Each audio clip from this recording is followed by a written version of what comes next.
ang rule natin, laging papasok sa atin ang safe handle.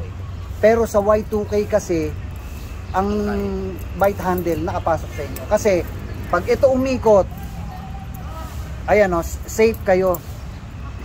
Pagka ang ginawa nyo, ang safe ang bite handle nasa labas, pag ikot nito, ayun minsan, sa basic.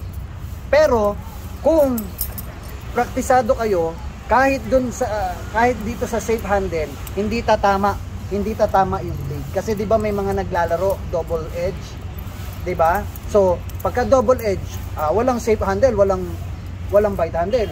Parehong bite handle 'yon. Kaya ang mangyayari,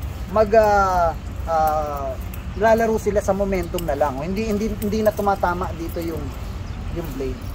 Pero sa ngayon, pagka nag Y2K kayo, laging nandito yung blade.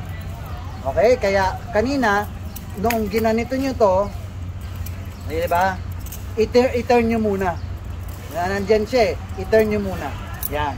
Tapos kayo, pinch grip, ikot kayo. O, yan ha, ganun lang o. Ikot. Ayan.